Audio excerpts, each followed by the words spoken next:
Hello, सलाम, नमस्ते।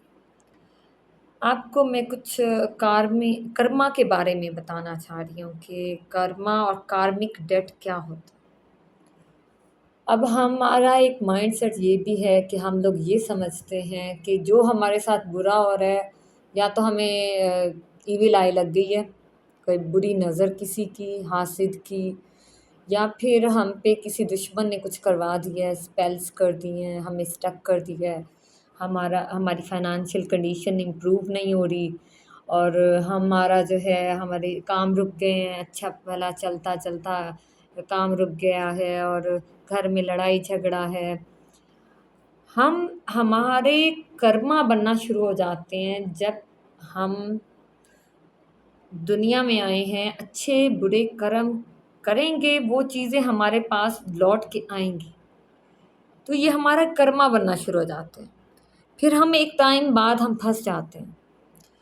हमारे कर्म बन रहे हैं, हम अच्छे भी कर रहे हैं, कर्म बुरे भी कर रहे हैं। जब हमारे बुरे काम बढ़ जाते हैं अच्छे कामों से, तो वो कार्मिक डेट बहुत ज़्यादा हो जाता है।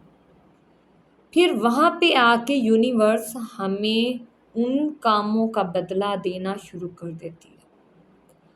हमारे काम स्टक होना शुरू हो जाते हैं, और इस तरह की जो हमारे किए का जो होता है वो हमें मिलना शुरू हो जाता है।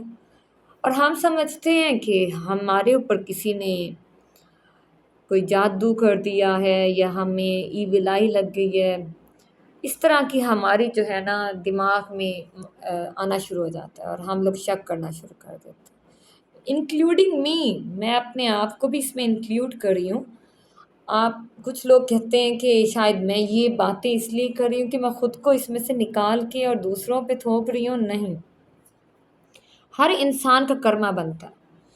तो हम जब स्टक होते हैं और हम एक स्टक पीरियड गुजारते हैं, सफ़र करते हैं, वो उसमें हमने बनना भी होता है और हमने बिगड़ना भी होता है। अगर तो हम उन कर्मास जो हमें मिल रहे हैं स्टक होने की कंडीशन में, या फिर हम सफ़र कर रहे हैं, अगर हम उस टाइम में झुके रहें, ग्राउंडेड रहें, दूसरों को तकलीफ़ नहीं दें, और ये समझें कि अल्लाह ताला ने या गॉड ने हमें ये सफ़र इसलिए करवाया कि हमारा कार्मिक डर था। ठीक है, अपनी प्रोटेक्शन लें, ज़रूरी है, प्रोटेक्शन लेना बहुत ज़रूरी है। आप अपने लिए कोई प्रोटेक्शन ले सकते हैं कि ईविल आई को उतारने के लिए या स्पेल्स को रिमूव करने के लिए कुछ रिचुअल्स कर लें, वर्सेस पढ़ लें, और इसमें हम्बल रहें। इस कार्मिक डेट के बाद मॉन्स्टर्स भी बन जाते हैं और एंजल्स भी बन जाते हैं। कुछ लोग इस सफ़रिंग के दौरान वो मॉन्स्टर बन जाते हैं। वो समझते हैं कि दुनिया ने हमारे साथ बुरा किया है, तो जो हुआ है हमारे साथ दुनिया ने किया है, तो हम मॉन्स्टर बन के उनको खाने के लिए दौड़ेंगे।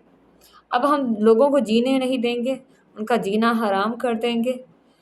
तो ये मॉन्स्टर्स बन जाते हैं, और कुछ एंजेलिक क्वालिटीज़ अपना लेते हैं, वो हम्बल हो जाते हैं। वो ये समझते हैं कि हमने फ़लाँ जगह पे गरूर किया था, तो इस वजह से हमारे साथ बुरा हुआ, तो हम हम्बल हो जाते हैं, हम दूसरों के साथ अच्छा बर्ताव करेंगे, तो अपनी मोरालिटी को हाई कर लेते हैं, वैल्यूज़ इम्प्रूव कर लेते हैं। इस तरह वो अच्छी राह पे आ जाते हैं। उनका कार्म अब मसला ये है कि कार्मिक डेट के पे होने के बाद अब यहाँ से होता है शुरू काम। जो लोग आगे के लिए अपना अच्छा कर्मा बनाएंगे, क्योंकि वहाँ पे डेट पे हो चुका है, जो किया था वो भर चुके हैं, अब फ्री हैं। अब हम फ्री हैं पिछला सारा हिसाब दे के। अब वहाँ से हमें चाहिए कि हम आगे के लिए अच्छाई को अपनाएं, दूसरों की मदद करें, अपने अच्छे अच्छे कर्मा बनाएं, ताकि अगेन स्टक ना हो, अगेन उस कंडीशन में नहीं जाएं जो कंडीशन थी। अपनी प्रोटेक्शन लेना तो मस्ट है। हर रिलीजन में, हर जगह पे प्रोटेक्शन के कुछ रिचुअल्स होते हैं, वर्सेस होती हैं। तो ये पढ़ना, अपने लिए प्रोटेक्शन लेना, ये कोई मायूब बात नहीं है। आप प्रोटेक्शन लें, लेकिन अपने जब स्टक कंडीशन से बाहर निकलें, तो आगे के लिए अपने अच्छे कर्मा बनाएं, मॉन्स्टर नहीं बनना। एंजलिक क्वालिटीज़ लेके आगे चलना है, क्योंकि अगर आप मॉन्स्टर बनेंगे तो आप फिर स्टक होंगे और आप फिर कहेंगे कि हम पे किसी ने कुछ कर दिया। नहीं, तो अपनी जो है क्वालिटीज़ को इम्प्रूव करना है उस स्टक कंडीशन के बाद। कुछ लोग भरे सफ़र करे होंगे, कुछ निकल चुके होंगे, कुछ किसी की स्टेज पहली होगी, तो आप अपने अकॉर्डिंग इसको देखें कि आप किस स्टेज पे हो और उसके मुताबिक फ़ैसला करें कि आगे के लिए आपने मॉन्स्टर बनना है या एंजल बनना है।